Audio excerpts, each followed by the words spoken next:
26 lessons to start off your 2026.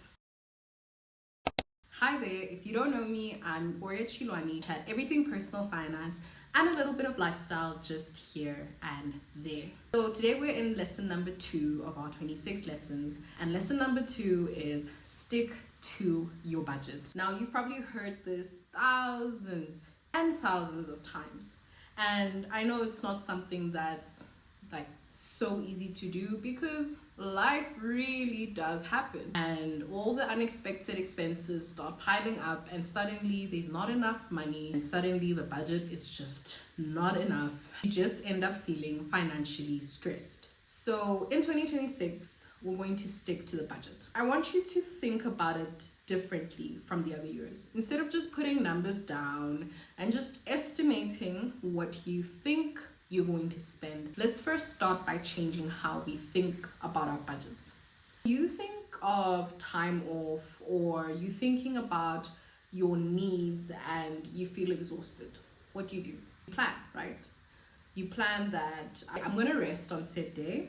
I need an hour to sleep. I need an hour to read a book. Maybe 3 hours of just, thinking about life and just journaling. Now, this form of rest is what you would view as loving yourself, because, if you're loving yourself and you're actually, doing things that make you feel good, your overall outlook on life starts to feel good, starts to show to other people that, this person generally is taking care of themselves. And I want us to start viewing our budgets the same way.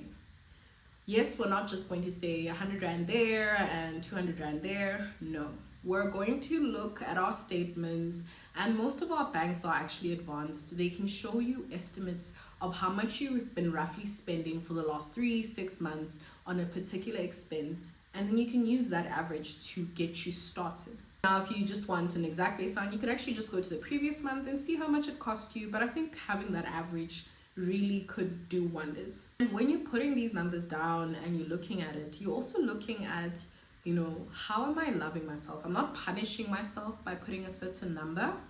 I'm actually allowing myself to live my lifestyle.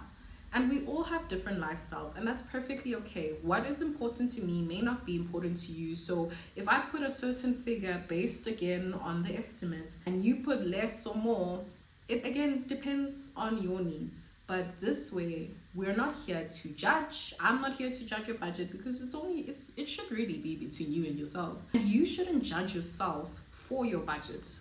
We are all different, like I said, and really, you need to take care of what matters most.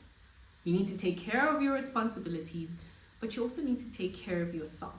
So in how we're looking at this budget is, how are we taking care of ourselves? How am I taking care of myself, but through my money? And how am I organizing it in such a way that I'm taking care of myself, that I'm removing worry in the future? Because I know if I don't pay X, Y, and Z, I'm going to be more worried, I'm going to be more anxious, and I'm going to be hanging on a thread waiting for payday. And if you're like me, I've had enough of those days. It's not just putting numbers to paper this year. It's more about how am I planning, how am I organizing my life so that I'm fitting it to my lifestyle within the means that you have. And I'm fitting it to this lifestyle so that I'm not punishing myself, but I'm making sure that I am well taken care of in this structured, manner, the structured document. And it's a form of actually loving myself, because, again, like I said, you are taking care of yourself. It's just another way that you're taking care of yourself through your finances. So yeah, that is lesson number 2, sticking to your budget. Another way to help you to stick to your budget is actually using cash. So I know a lot of places have moved to card only, but there's still a lot of places that accept cash. Or if you don't want to work with cash, rather have a separate account for money that you will be using for other spending. So that way you're not stressed about, am I swiping my expense money or am I swiping my spend money? You know where the money is. In this card is this money, in this card is that money, and this actually just helps you make sure that everything that needs to get paid gets paid, all the investments and the savings. It's not just about expenses, guys, it's also about our long-term wealth in this. So, you know, on both fronts, you know that I've done my part and I've planned myself. I've taken care of myself through this budget, and by following it, I am taking care of myself. I am loving myself. And that is lesson 2. Stick to your budget. So stay tuned for lesson 3.